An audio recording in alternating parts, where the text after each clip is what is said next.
اب سوچنا یہ ہے کہ اس میں اتنی بڑی خیانت کے ذمہ داروں کو کیا ہاتھ ڈالا جائے گا؟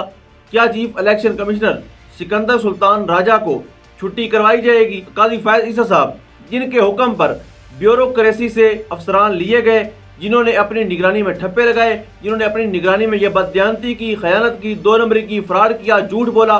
یاد رکھیں کہ اگر مشرف پر آرٹیکل 6 لگ سکتا ہے تو کچھ دور نہیں ہے کہ سکندر سلطان راجہ صاحب بھی کل آرٹیکل 6 کی زد میں آ جائیں۔ بسم اللہ الرحمن الرحیم، السلام علیکم، میں ہوں گلفام چودھری، آپ دیکھ رہے ہیں IRK نیوز۔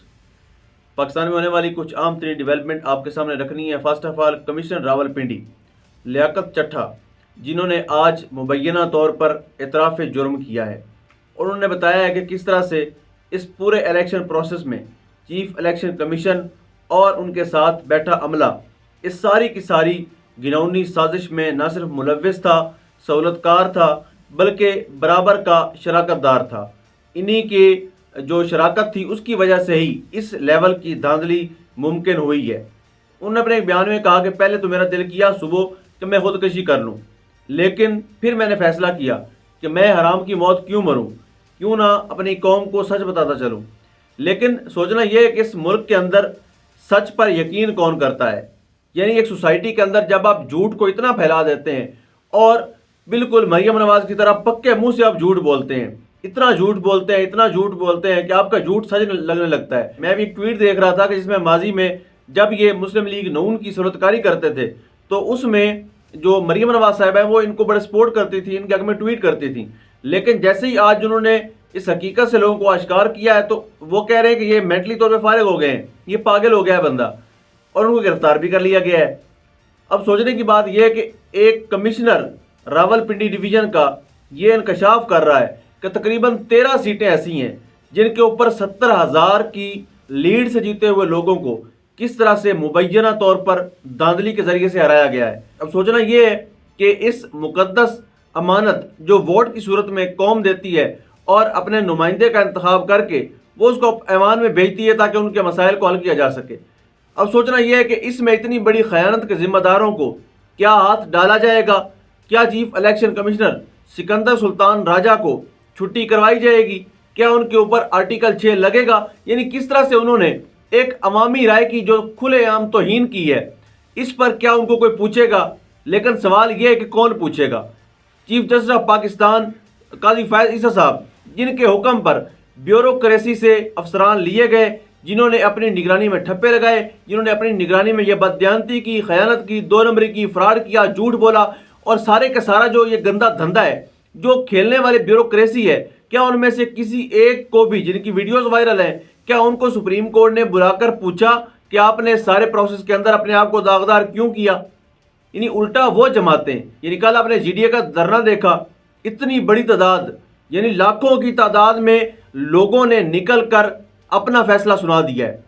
یعنی آپ کے منتخب کردہ الیکشن جو آپ نے الیکشن انعقاد کیے ہیں ان کو کوئی نہیں مان رہا۔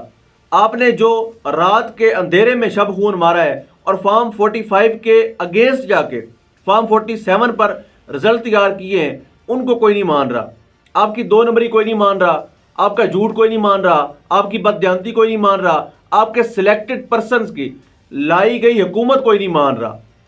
یعنی یہ حال اس وقت جو ہے ان لوگوں کا ہو گیا ہے جو ہمیشہ سے پاکستان کی تقدیر کا اور پاکستانیوں کی تقدیر کا فیصلہ کیے کرتے تھے، ان سے پاکستانیوں کا اتنی بڑی تعداد میں جنہوں نے ووٹ کاسٹ کیا ہے ان سے وہ رزلٹ ہی مینیج نہیں ہو رہا۔ یعنی آج 9 دن گزر گئے ہیں، رزلٹ مینیج نہیں ہو رہا۔ جہاں پر ری کاؤنٹنگ ہوتی ہے، جس کو انہوں نے زبردستی سے جتوایا ہوتا ہے وہ بری طرح سے ہار جاتا ہے۔ یعنی کیسرا الہی کی سیٹ دیکھ لیں۔ تو اس سارے پروسیس کے اندر کمشنر راولپنڈی نے بہت بڑا انکشاف کیا اور پورے کے پورے جو الیکشن ہیں ان کو کلعدم قرار دینا چاہیے۔ خاص طور پر وہ 13 نشستیں جہاں پر پاکستان تحریک انصاف کے امیدواروں کے ساتھ زیادتی ہوئی، غلط ہوا اور پاکستان کی تاریخ میں تاریخی ٹرن آؤٹ ہوا ہے۔ یعنی ایک بات دھیانتی یہ بھی ہے کہ آپ 47% دکھا رہے ہیں کہ لوگوں نے ووٹ کاسٹ کیا ہے، حالانکہ بہت بڑی تعداد میں لوگوں نے نکل کر اپنا فیصلہ سنایا ہے، اور یہ ری ایکشن میں لوگ نکلے ہیں۔ آپ نے جتنا عمران خان کو توڑنے کی کوشش کی، پارٹی کو توڑا، کریکٹر ایسوسیشن کی، ان کے اوپر ناجائز مقدمات بنائے، پابند سلاسل کیا، ان کی فیملی کے اوپر الزامات لگوائے، ان ساری کی ساری چیزوں کو لوگوں نے ری ایکشن دیا ہے اور لوگوں نے اس چیز کو ریجیکٹ کیا ہے۔ آپ کے تمام تر وہ منصوبے جن کے ذریعے آپ عمران خان کی پاپولیرٹی کو کم کرنا چاہتے تھے، ان کی پرسنالٹی کو ڈیمیج کرنا چاہتے تھے، وہ تمام کے تمام منصوبے الٹا آپ کے گلے پڑے ہیں۔ اور آنے والے وقت میں یہ فیصلے یاد رکھیے گا، اس وقت جتنے بھی بڑی بڑی کرسیوں پر بیٹھے ہیں، یعنی وقتی طور پر ہو سکتا ہے کہ وہ پروٹیکشن میں ہو، وقتی طور پر ان کو کسی ایسے بڑے نے یقین دہانی کروا دی ہو کہ ان کو لگتا ہو کہ بس یہی زمینی خدا ہے، اور اگر یہ کہہ رہا ہے تو ہمیں کیا ہونا ہے۔ یاد رکھیں کہ اگر مشرف پر آرٹیکل 6 لگ سکتا ہے تو کچھ دور نہیں ہے کہ سکندر سلطان راجہ صاحب بھی کل آرٹیکل 6 کی زد میں آ جائیں۔ تو ان چیزوں کو کرتے ہوئے کوئی نہیں سوچا انہوں نے۔ اب وقت گزرتا جا رہا ہے، بڑھتا جا رہا ہے، اب بھی یعنی عوامی فیصلہ سننے کے بعد بھی یہ لوگ اس چیز سے سیکھ نہیں رہے۔ اپنی غلطیوں پر نادم اور شرمندہ ہونے کی بجائے یہ مزید ڈٹھائی اور بے شرمی ان کی بڑھتی جا رہی ہے۔ یعنی آج لاہور کے اندر جب پاکستان تحریک انصاف نے احتجاج کا اعلان کر رکھا تھا، کس طرح سے ان کے احتجاج کے اندر سے خواتین کو گھسیٹ کر پکڑا گیا۔ ایک خاتون کل رہا ہوئی ہیں 10 ماہ کے بعد طیبہ راجہ رہا ہوئی ہیں، صنم جاوید ابھی بھی جیل میں ہے، ڈاکٹر یاسمین راشد صاحبہ ابھی بھی جیل میں ہے، عالیہ حمزہ ابھی بھی جیل میں ہے۔ یعنی کہ بے شرمی کی کوئی حد ہوتی ہے۔ اس وقت ریاست کے اداروں میں بیٹھے ہوئے لوگ، وہ لوگ جو فیصلہ کرتے ہیں کس نے سانس لینا ہے، کس نے نہیں لینا، کس نے جیل میں رہنا ہے، کس نے کھلی ہوا میں گھومنا ہے، کس نے کرپٹ، بددیانت، چور، مفرور، اشتہاری ملزم اور عدالتوں کو مطلوب ہونے کے باوجود آ کر شیروانی پہننی ہے، اور کس نے 3.5 سال قوم کو صحت خانے، لنگر خانے اور حساس پروگرام، اس طرح کے پروگرام دینے کے باوجود بھی جیل میں رکھنا ہے۔ ان لوگوں کو اپنے فیصلوں پر غور کرنا ہوگا، جمہور کی آواز کو سننا پڑے گا، جمہور کی آواز کو ماننا پڑے گا۔ انہوں نے ووٹ کے ذریعے سے اپنا انتخاب کر دیا اپنے نمائندے کا، ان کو آنے دیجئے، اسٹیٹ فارورڈ حکومت بننے دیجئے۔ اور ساتھ اب تو مسلم لیگ نون کی چیخیں نکلنا شروع ہو گئی ہیں۔ یعنی آج میں جب رپورٹ دیکھ رہا تھا، ایک تو خاص طور پر ٹویٹر کے اوپر سعد رفیق صاحب نے کہا ہوا تھا کہ مشورہ دیا ہوا تھا کہ پاکستان تحریک انصاف اور پیپلز پارٹی مل کر حکومت بنائے، اور ہم کانٹوں کا تاج سر پہ نہیں رکھنا چاہتے۔ حالانکہ جو گند جس نے پھیلایا ہے اسی کو اٹھانا چاہیے۔ مسلم لیگ نون کے 16 ماہ کے دور اقتدار کے اندر رول آف لا کی وائیولیشن ہوئی ہے، ہیومن رائٹس کی وائیولیشن ہوئی ہے، اور ایک عام آدمی اپنے آپ کو انسیکیور سمجھنے لگا ہے۔ ایسی سچویشن کے اندر کون ہے جو اقتدار سنبھالے گا اور دوبارہ سے پاکستانیوں کو یہ یقین دلانے میں کامیاب ہو پائے گا کہ آپ واقعی ایک محفوظ سلطنت میں رہتے ہیں، آپ واقعتاً ایک محفوظ ریاست میں رہتے ہیں؟ ان پاکستانیوں کو کون یہ یقین دلائے گا جس پاکستان میں دن دہاڑے لوگوں کو اٹھا کے لے جاتے ہوں، عورتوں کی بے حرمتی ہوتی ہو، کیمرے کے سامنے خواتین کو دھکے مارے جاتے ہوں، ان کو گالیاں دی جاتی ہوں، کیمرے کے سامنے پاکستان کے مقبول ترین لیڈر کو گریبان سے پکڑ کے گھسیٹ کے آپ لے جائیں؟ تو ایسے ملک کے اندر کون ہے جو رہنا چاہے گا، اور کون ہے جو اس ملک میں رہ کر آپ کے ساتھ محبت کرے گا؟ پیغام محبت دیجئے اور ان نفرتوں کو ختم کرنا چاہیے۔ جاوید لطیف صاحب نے یہی مشورہ دیا ہے کہ آپ حکومت بنائیں، جو پاکستان تحریک انصاف کے آزاد امیدوار ہیں پہل کریں اور حکومت بنائیں پاکستان پیپلز پارٹی کے ساتھ مل کے۔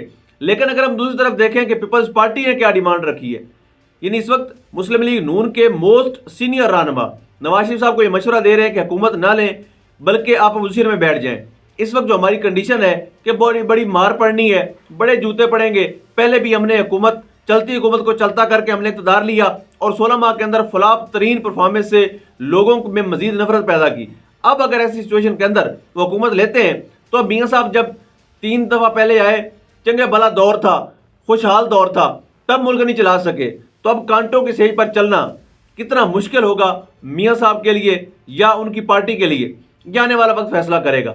یعنی میاں صاحب آپ نے کرپشن سے، بددیانتی سے، دھاندلی سے، گنڈا گردی سے الیکشن میں سیٹیں لے لی 70-75، ووٹر بھی خرید لیے اور امیدوار بھی خرید لیے۔ سوال یہ پیدا ہوتا ہے کہ اب بھی آپ اس کنڈیشن میں نہیں ہیں کہ آپ حکومت بنا سکیں۔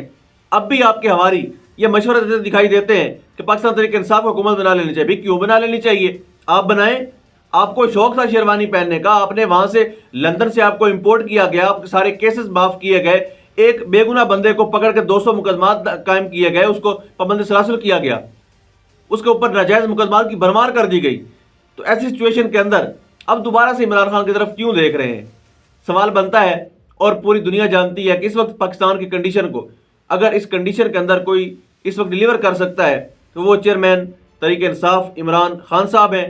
اور آخر میں آپ کو بتاتے چلیں کہ شعیب شاہین صاحب نے خط بھی لکھا ہے قاضی فائز عیسی صاحب کے نام پہ کہ ہمارے ساتھ جو دھاندلی ہوئی ہے اس پر غور کیجیے۔ اب دیکھنا ہوگا سپریم کورٹ کا ایک اور امتحان ہے، لگتا نہیں ہے کیونکہ ہم تو ویسے بھی جب سے کل صاحب آئے ہیں تو ہم ان کے آنے سے پہلے پر امید تھے، سمجھتے تھے کہ ایک آئین اور جمہوریت کا رکھوالا آ رہا ہے، لیکن ان کے آنے کے بعد بالکل اپوزٹ کام ہوا ہے۔ وہاں پر نہ تو آئین کی توقیر بچی، نہ ہی جمہور کی عزت بچی، نہ ہی وکلاء کی عزت بچی، اور بالکل جو وہاں پہ سینئر وکلاء جاتے ہیں وہ بھی مایوسی کے ساتھ واپس آتے ہیں، وہ بھی یہی کہتے ہیں کہ یار بس نظام انصاف سے یقین اٹھتا جا رہا ہے۔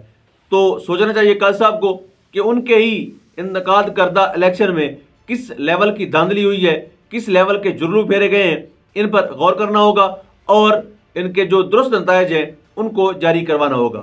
اللہ پاک وطن عزیز کا حامی و ناصر ہو۔ پاکستان زندہ باد۔